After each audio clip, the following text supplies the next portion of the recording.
I want to just introduce a special guest that we have coming in right now. And his name is Chris Slafter. He's one of my coworkers at the Office of Sustainability.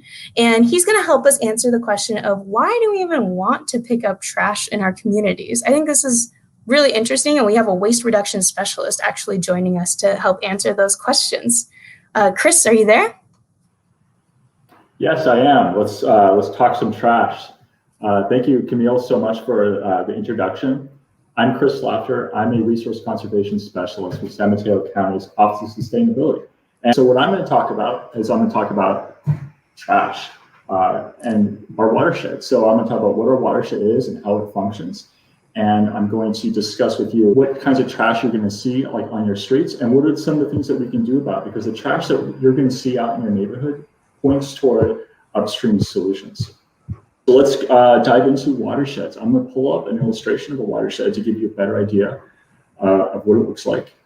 There we go. Thank you. So a watershed is defined as any place rain falls on the ground. So your home, the library, your school, and everywhere you go are all part of the watershed. Many watersheds are named after the largest and lowest body of water in that watershed. So for example, if you live on Redwood City, you live in the Redwood Creek watershed. All the rain in Redwood City goes through the streets, lawns, and other areas into the storm drain and out to Redwood Creek. Redwood Creek flows out to San Francisco Bay, and eventually that water and whatever else was on the ground flows under the Golden Gate Bridge and into the Pacific Ocean. So a great way to kind of think about that is your shower. So when you turn on the shower, you are creating a rainstorm. And when the water hits your head first, because it's the highest point, like our Santa Cruz Mountains, and then the water hits the top of your head like raindrops. But then that water starts to come together like our creeks and our streams. And that water is in a creek or stream, it flows down the lowest part in your shower, the shower drain. And just like your shower drain, the largest body of water in your area is where all the water and whatever the water picked up goes. All the suds from your soap, the shampoo you use to clean your hair, and whatever else is on your body will end up in the drain. And just like a shower, whatever litter we leave on the ground ends up moving through our watershed. So I'm just going to take off this illustration so I can talk to you more directly. So the streets in our neighborhoods, they're a big part of our body in the shower, or they're a large part of our watershed. And so whatever we leave there, or whatever's in there, is going to make its way to the coast. Does anybody want to guess? You can type it in your comments as to what you might see in your neighborhood, or what some of the top 10 items that have been collected during coastal cleanup events in the past. Does anybody have any ideas of what you'll find or what historically has been found? Okay, so, to give you an idea, let's pull up the list of, I'm going to pull up the list of coastal cleanup day history, the top 10 items. And what you see is probably not going to be surprising. Here we see that cigarettes are the top 10 item in terms of the number, right? Then you have food wrappers and containers, caps and lids, paper and plastic bags, cups, plates, utensils, straws and stirrers, glass beverage bottles, plastic beverage bottles, other beverage cans, and then notably construction materials. Okay, I'm going to take down this list so I can talk to you more directly. And one of the things that you're going to see, or that you probably noticed about that list, and you'll see out on the street today, is there are a couple of things that most of those items have in common. They're plastic, like what was noted when Camille talked about the history of Coastal Cleanup Day and why Julie wanted to start collecting trash in the first place. But also, a lot of them are beverage items, and this is linked, and food packaging items, single-use packaging items, and this is linked to our disposable lifestyle. And I'm going to talk about this later, but this is important. This is a key point in why we collect this data. Because when we see these trends, it points toward, in the downstream, that is, when we see the litter and the trash that collects downstream of rain events, like in the watershed, it points toward upstream solutions. So what can we do in our daily lives? What can we do in the way we organize our communities and our lifestyles that can stop that waste before it starts? Because I'm just going to think about that, and I'm going to get to that after I show you some of the trash you'll find. So you're going to find things like plastic straws. You're going to find utensils like this fork, knife, and spoon. You're going to see lids, plastic cup lids. You see plastic cups, right? You're going to see aluminum cans and other beverage cans. You'll probably find a lot of buckets and bottles. And then, not as commonly, but you'll find like food containers. Here's another, a larger, this is what we call a clamshell. You can find other random stuff too, right? You might find, I have a little Mario here, you might find little toys, or you might find other discarded pieces of clothing and whatnot. And these are all things you can track in your Clean Swell app.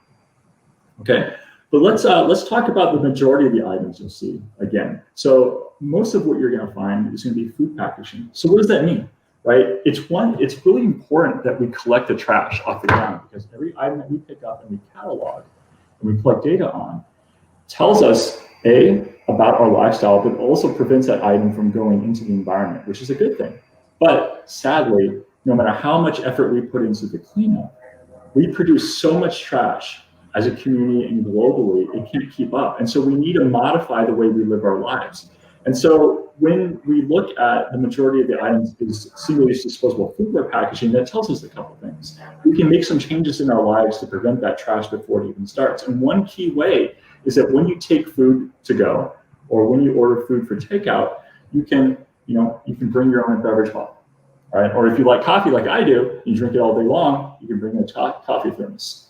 Other things, I like to get ice cream on the go. And oftentimes people want to give you a plastic spoon, you can bring a wooden spoon. And there are these really nifty bamboo kits that you can use. You have like chopsticks, a fork, a knife.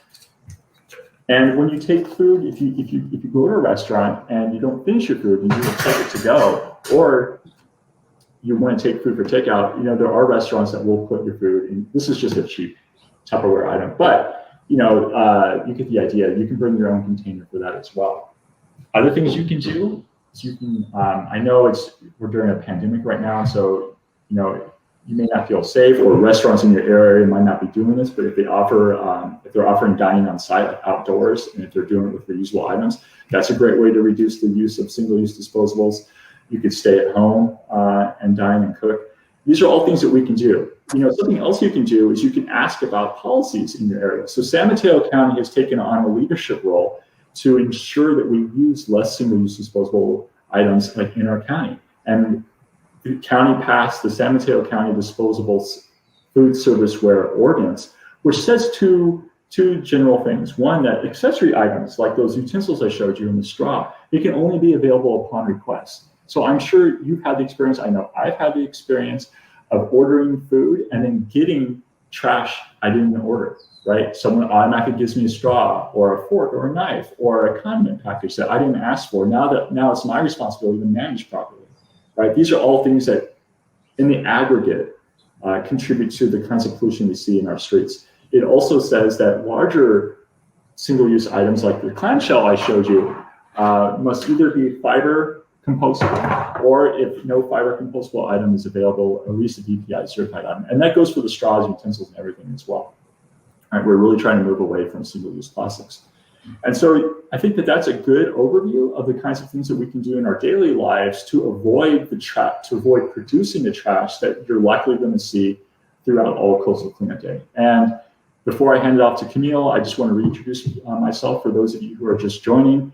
I'm Chris Slafter. I'm a resource conservation specialist with the Office of Sustainability's Waste Reduction Team. And we are here today with the San Mateo Health Department, County Health Department, to discuss Coastal Cleanup Day, how you can get involved and stay safe while you're doing that.